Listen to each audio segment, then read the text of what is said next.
Bonjour, je m'appelle Henri Lopez, Henri avec un I et pas un Y, Lopez avec un S et pas un Z.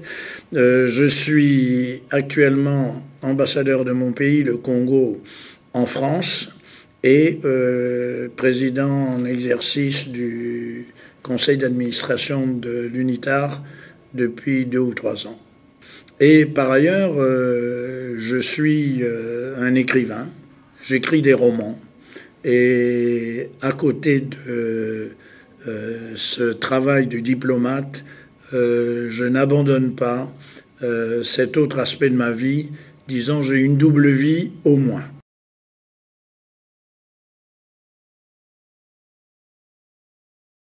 Avant d'être membre du conseil d'administration de l'UNITAR, je dois avouer que je savais peu de choses sur cette organisation. Bien que j'ai personnellement été longtemps fonctionnaire international dans une grande organisation du système des Nations Unies, l'UNESCO. Et ça a été pour moi une véritable découverte, parce que l'UNITAR est une structure relativement légère au sein des Nations Unies et particulièrement performante, avec des ressources qu'elle mobilise. Alors, le fait qu'elle mobilise elle-même les ressources suppose qu'elle ait des partenaires qui ont foi en elle et qui sont satisfaits de ses résultats au point de renouveler ses ressources d'une année sur l'autre et même de faire que ses ressources augmentent. Je crois que les fonctionnaires de l'UNITAR travaillent avec l'esprit des entreprises privées. Ils sont extrêmement performants et leur survie dépend de la qualité du travail qu'ils offrent, qui sont des services considérés comme fort utiles aux États membres, notamment à la première des cibles de l'UNITAR, qui sont les délégués permanents. Leur fournir tout le tableau de bord, toute l'information, toute la documentation, toutes les connaissances nécessaires pour participer aux grandes négociations globales. Cela est très important, notamment pour les pays en développement.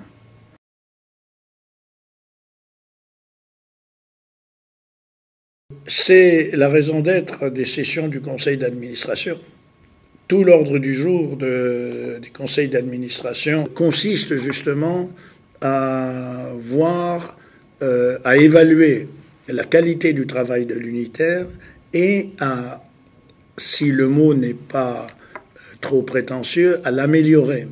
Et à chaque session, nous faisons ce travail de réflexion qui est un travail en commun, parce que la directrice exécutive et son staff, par les dossiers qu'ils nous présentent, nous suggèrent des nouvelles pistes pour la rénovation de l'UNITAR. Et c'est à partir de ces documents que nous apportons, nous contribuons.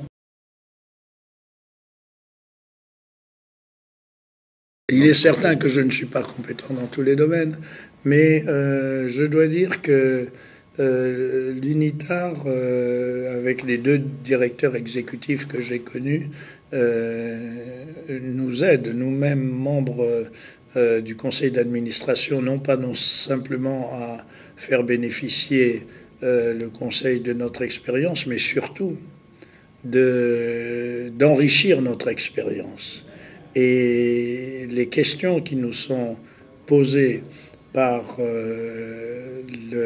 l'exécutif et qui toujours en germe des propositions de solutions sont l'occasion de riches réflexions. Et je dois dire que à chaque session du Conseil, nous apprenons.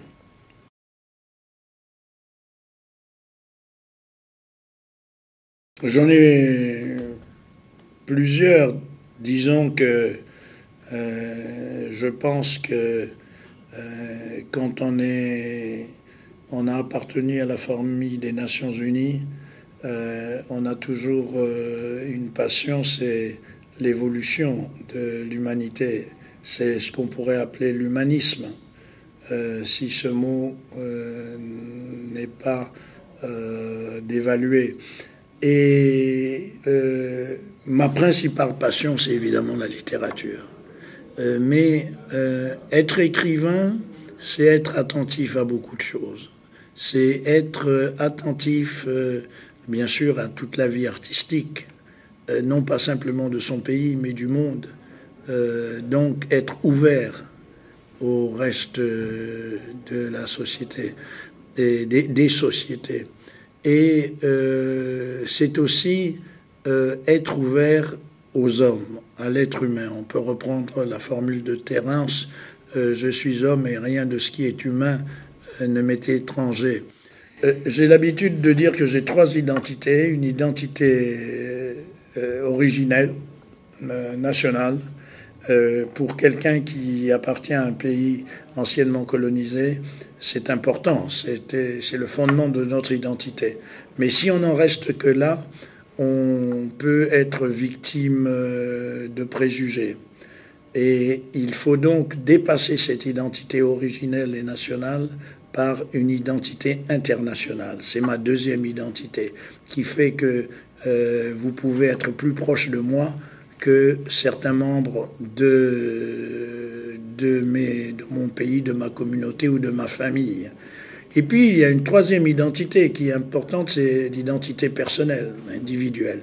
Donc, c'est ce mélange d'identité qui toujours me guide dans tout ce que je fais, et notamment dans tout travail au sein du système des Nations Unies.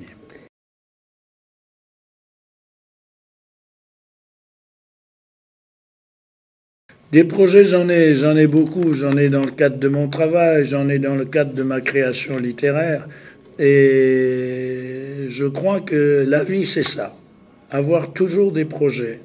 Même lorsque on est abattu, qu'on tombe, on peut se relever et garder foi jusqu'à son dernier souffle grâce au projet. Je ne peux pas vous les énumérer parce que j'essaye d'avoir une vie qui n'est composée que de projets.